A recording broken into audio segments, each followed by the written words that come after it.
now for a very special conversation is Union Law Minister Arjun Ram Meghwal. Meghwal जी, आपकी सरकार के 100 दिन पूरे हुए और आपका जो मंत्रालय है उसमें सबसे ज्यादा काम हुआ है। आप अपने 100 दिन कैसे देखते हैं? देखिए मारिया जी, पहले तो मैं आपके माध्यम से आज का दिन क्यों महत्वपूर्ण है, पहले तो मोदी जी के तीसरे कार्यकाल के 100 दिन पूरे हुए हैं। एज ए प्राइम मिनिस्टर तीसरा कार्यकाल चला जो, उसके 100 दिन पूरे हुए। दूसरा, आज विश्वकर्मा जयंती भी है, तो जितने भी लोग हाथ से काम करने वाले लोग हैं उनके लिए आज बड़ा दिन है। तीसरा, हमारे प्रधानमंत्री जी का भी जन्मदिन है, नरेंद्र मोदी जी का। और चौथा, आज पूर्णिमा भी है, फुल मून डे भी है। तो ऐसा सुखद संयोग बन रहा है। इस अवसर पर आपसे बात करके अच्छा लग रहा है। सबसे बड़ा जो हमारे इस कालखंड में जो न्यू क्रिमिनल लॉज लागू हुए जी 1 जुलाई 2024 से, ये बहुत ही एक महत्वपूर्ण ये कालखंड रहा है कि औपनिवेशिक काल के जो हमारे आईपीसी, सीआरपीसी, एविडेंस एक्ट थे, उनकी जगह भारतीय न्याय संहिता, भारतीय नागरिक सुरक्षा संहिता और भारतीय साक्ष्य अधिनियम, ये तीनों 1 जुलाई 2024 से लागू हो गए जी। तो ये एक बहुत बड़ा अचीवमेंट हम मानते हैं। इसके अलावा भी हमारे लॉ एंड जस्टिस डिपार्टमेंट में, चाहे जुडिशियल अपॉइंटमेंट का विषय हो, सुप्रीम कोर्ट में सभी जजों के अपॉइंटमेंट का मामला हो, चाहे हमारे जो नालसा, सालसा, उसमें न्याय बंधु लीगल सर्विसेज का मामला हो, चाहे हमारे नोटरी को हम ऑनलाइन करके और डिजिटल सर्टिफिकेट देने का मामला हो, ऐसे कई मामले हैं जिससे हमें लगता है कि ये 100 दिन का जो कालखंड रहा है लॉ एंड जस्टिस डिपार्टमेंट के लिए, ये अभूतपूर्व रहा है और अच्छा रहा है।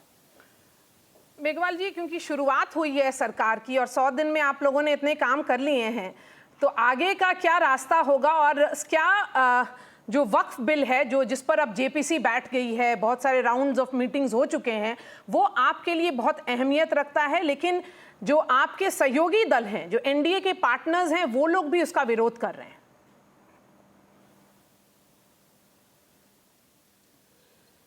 देखिए, जो वक्फ पे जो अमेंडमेंट आया है जी, ये अमेंडमेंट जो मुस्लिम समाज के जो लोग थे, जो पीड़ित थे वक्फ बोर्ड से, वक्फ कानून से, उनके रिप्रेजेंटेशन बार बार आ रहे थे कि इसमें संशोधन होना चाहिए।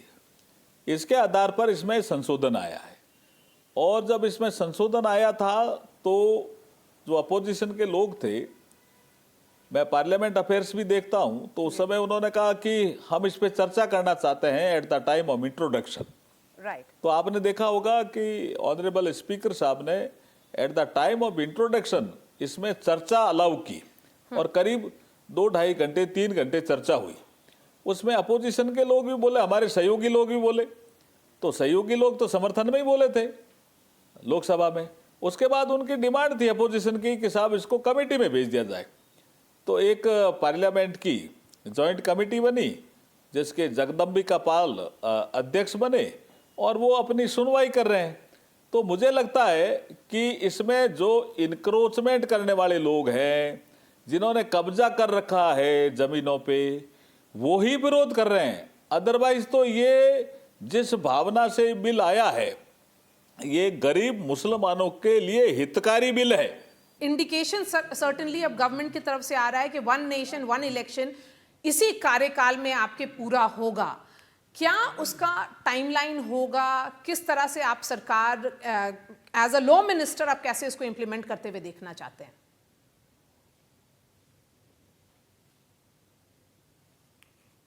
किसको आप 1 नेशन 1 इलेक्शन की बात कर रहे हो क्या मारिया जी? जी जी जी। हाँ, नहीं, मैंने आपको बताया ना कि हमारे भूतपूर्व राष्ट्रपति आदरणीय रामनाथ कोविंद जी की अध्यक्षता में एक कमेटी बनी थी। उसने एक रिपोर्ट दी और रिपोर्ट राष्ट्रपति जी को सौंपी थी,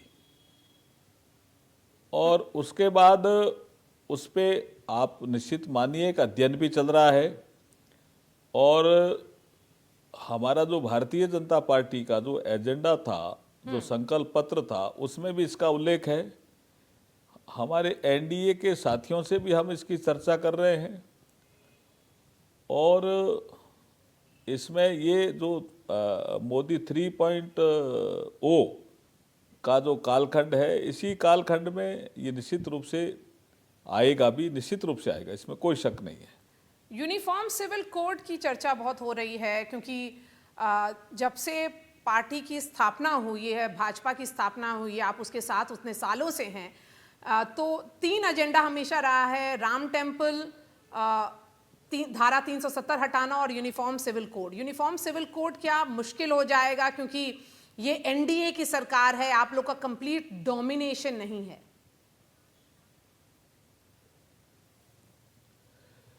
देखिए, ये जो आपने सही कहा कि भारतीय जनसंघ के ज़माने से हमारे ये 3 एजेंडा होते थे, और जब 6 अप्रैल 1980 को भारतीय जनता पार्टी बनी थी, तब भी हमारे एजेंडा थे। भगवान श्री राम का भव्य मंदिर बनना, धारा 370 का समाप्त होना, और यूनिफॉर्म सिविल कोड इस देश में लागू होना। तो 2 एजेंडा तो पूरे हो गए, और तीसरे एजेंडे पे भी काम चल रहा है। अगर हमारे जो साथी दल हैं, जो हमारे एनडीए की सरकार में भागीदार हैं, उनसे भी चर्चा हमारी चल रही है। देखिए, अभी तो ये लॉ कमीशन ऑफ इंडिया के पास एक मैंडेट है, और फिर राज्यों ने भी इसमें तेजी से काम किया है। उत्तराखंड में इसमें एक्ट आ गया, गोवा में पहले से ही लागू है, कुछ और राज्य भी इस दिशा में सोच रहे हैं। अभी लाल किले की प्राचीर से भी प्रधानमंत्री जी ने इसके कुछ संकेत दिए हैं। तो ये मानिए कि ये हमारा जो भारतीय जनता पार्टी का जो संकल्प पत्र था, उसमें भी हमारा तो ये एजेंडा है ही, लेकिन हम एनडीए के साथी दलों से भी बात करके इस दिशा में हम निश्चित रूप से कदम बढ़ाएंगे। मेघवाल जी, अभी जो R G Kar medical college hospital में जो घटना हुई, उसके बाद पूरा देश शर्मसार है। उसके बाद हमने देखा कि ममता बनर्जी की सरकार ने अमेंडमेंट्स सजेस्ट किया और कहा कि वो रेप लॉस को काफ़ी सख्त करेंगी। इस तरह का इनिशिएटिव क्या स्टेट गवर्नमेंट्स अगर लेती है तो सेंटर कितना उनका साथ देगी?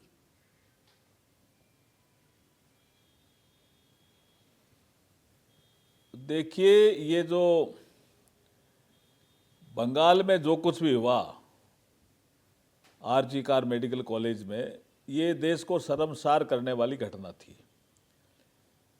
और वहाँ की जो मुख्यमंत्री है ममता बनर्जी, जब पूरे बंगाल में ये उबाल आया कि महिलाएं सुरक्षित नहीं हैं और कुछ गुंडों ने तथ्यों को नष्ट करने का काम किया, तो उन्होंने इसको कवर अप करने के लिए हमको एक चिट्ठी लिखी कि महिलाओं के खिलाफ जब अपराध होते हैं उसके लिए सख्त कानून बनाओ, फास्ट ट्रैक कोर्ट का कानून बनाओ जी।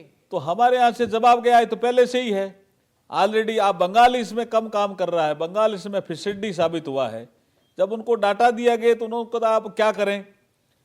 तो इन सब चीज़ों को कवर अप करने के लिए इन्होंने एक अलग से एक्ट बनाने की कोशिश की।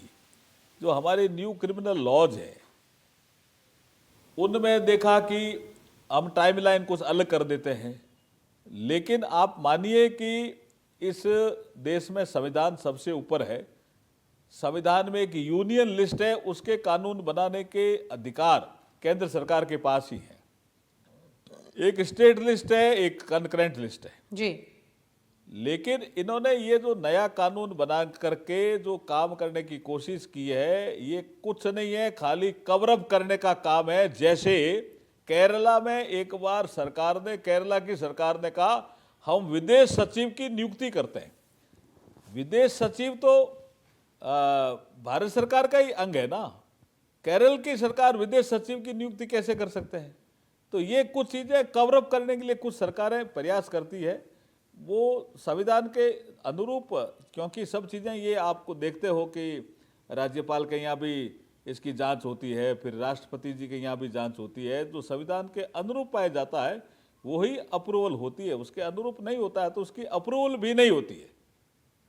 मेरा आखिरी सवाल, अब मैं आपको पॉलिटिक्स की तरफ ले जाऊंगी, क्योंकि आपसे चर्चा अगर हो रही है तो पॉलिटिक्स के बिना कैसे पूरी होगी। आप स्टार कैंपेनर हैं हरियाणा चुनाव में के लिए मेघवाल जी। हरियाणा मुश्किल दिख रहा है आपकी पार्टी के लिए? जी,